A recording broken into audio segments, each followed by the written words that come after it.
O Cavaleiro da Dinamarca, escrito por Sofia de Mello Brynner Andersen. Este livro aborda a história de um cavaleiro dinamarquês que vivia com a sua família. Numa noite de Natal, sendo este muito religioso, anunciou que iria fazer a peregrinação até Jerusalém, onde passaria o próximo Natal, mas prometeu que daqui a 2 anos voltaria a passar com eles. O cavaleiro partiu de barco durante um ano de viagem, conheceu novas terras, obteve riquezas e conseguiu conhecimentos. Chegando a Jerusalém, rezou no Jardim das Oliveiras, banhou-se nas margens do rio Jordão e passou a noite de Natal na Gruta de Belém, assim demorando 2 meses na Palestina. Durante a viagem de volta, o cavaleiro conheceu um mercador, com quem fez amizade. O navio onde estes estavam foi destruído e todos os tripulantes foram obrigados a esperar em Rabena. O cavaleiro queria outro barco, mas o mercador convidou-o para ir com ele até à sua terra natal, Veneza. Lá ele seguiria por terra até Génova, de lá iria para Flandres e de Flandres depressa chegaria à sua terra. O cavaleiro aceitou e assim foi. Em Veneza, o cavaleiro ficou impressionado com a beleza da cidade. Todos os monumentos e todas as mercadorias vindas de todos os lados do mundo, que para ele ainda eram desconhecidas, impressionaram-no muito. O mercador alojou o cavaleiro no seu palácio e, certa noite, terminada a ceia, o mercador, após a pergunta do cavaleiro, conta que no palácio do lado morava Jacob Orson, mas que antes também havia morado Vanina, que era considerada a rapariga mais bela de Veneza. Este conta-lhe que Vanina era órfã de pai e mãe e Jacob Orson era o seu tutor. Quando ainda era pequena, Vanina prometeu a sua mão a um parente de Jacob. Mas quando completou 18 anos, não aceitou o casamento, porque Arrigo, o parente de Jacob, era velho e feio. Indignado, Jacob fechou em casa e esta só poderia sair na sua presença aos domingos para ir à missa. Vanina costumava ir para a janela pentear os seus cabelos, loiros, e todos os jovens iam vê-la, mas nenhum se aproximava com medo do seu tutor. Um dia, um capitão do navio chamado Guidobaldo apareceu e este não temia Jacob, então aproximou-se de Vanina e estes apaixonaram-se. Os amigos do capitão avisaram que ele corria perigo, então ele foi à casa de Jacob para pedir a mão de Vanina, mas como previsto, este não aceitou e ordenou que o capitão saísse de Veneza. Nessa mesma noite, Vanina e Guidobaldo fugiram e nunca mais foram encontrados. Passados 3 dias, o cavaleiro saiu de Veneza e o mercador ofereceu-lhe um cavalo e cartões de apresentação para os homens mais poderosos das cidades. Chegando a Florença, ficou hospedado na casa do banqueiro Everardo. Nesta, ouviu de seus amigos a história de Giotto. Sim, o mesmo Giotto dos lápis.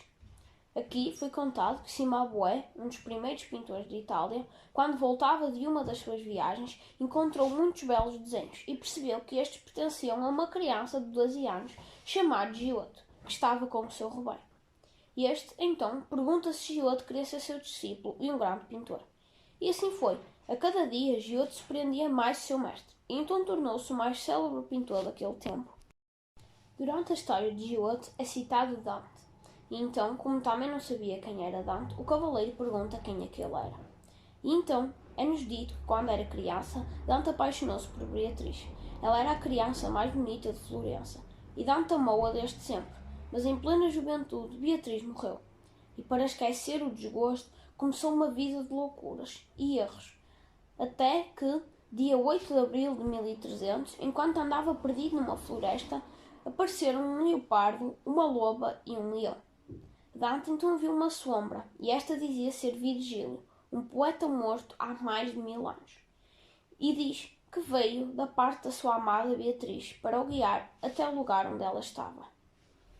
Primeiramente começaram pela porta do inferno e atravessaram os 9 ciclos, onde observaram os condenados, onde Dante agarrou Virgílio a tremer de medo do que estava a ver. Ali não havia luz, só chamas infernais. Depois voltaram à luz do sol e chegaram ao purgatório, que é um monte no meio de uma ilha subindo para o céu, onde viram almas que através da penitência e preces vão a caminho do paraíso. Chegado ao paraíso, Dante voltou a ver Beatriz. Esta explica que o mandou chamar para curar os seus pecados e erros, dando o exemplo que pode ir para o inferno, e levou-o para o céu para ver toda a felicidade. Esta, depois, pediu a Dante que escrevesse um livro sobre o que viu para ensinar os homens. Assim, este escreveu um longo livro chamado A Divina Comédia, onde contou toda a sua história, dando assim por terminada a história de Dante. O cavaleiro estava maravilhado com tudo o que ouvia e com tudo o que via, e decidiu ficar mais um tempo naquela cidade.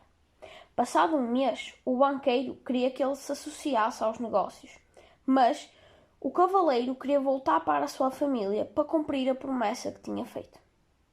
Então, passado um mês, ele foi para Antuérpia e aí procurou o negociante flamengo, para o qual o banqueiro Everardo lhe tinha dado uma carta de apresentação. Este encontrou o negociante em sua casa e este recebeu-o muito bem e ouviu toda a história do cavaleiro.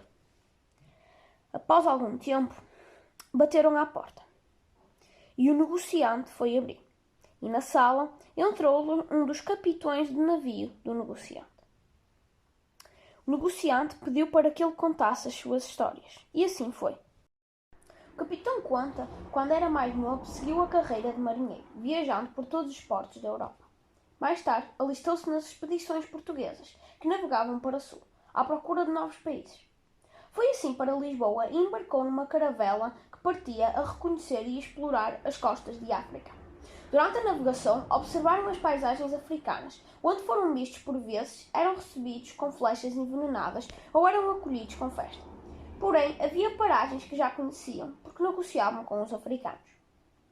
Um dia, a caravela ancorou em frente de uma larga e bela baía, rodeada de árvores, e percebeu que estava um grupo de negros a espreitar o navio. Então decidiu mandar 2 batéis com homens, mas os africanos ficaram assustados e fugiram. O capitão decidiu então ir lá sozinho, apesar de seus companheiros não concordarem por ser muito arriscado. Então, o capitão Pero Dias foi sozinho e acabou por aparecer um homem que caminhou até no meio da praia, e ambos se observaram mutuamente, visto que não falavam a mesma língua. Tentaram comunicar e estavam a dar-se bem, até Pero Dias erguer a sua espada, o que assustou o nativo. Este agarrou o braço do negro para este e acalma, mas só piorou a situação. Os companheiros, ao verem que algo se passava, começaram a remar. O negro, a ver-se cercado, acabou por apontar a sua lança e o Pero Dias, com a espada, tentou aparar o golpe.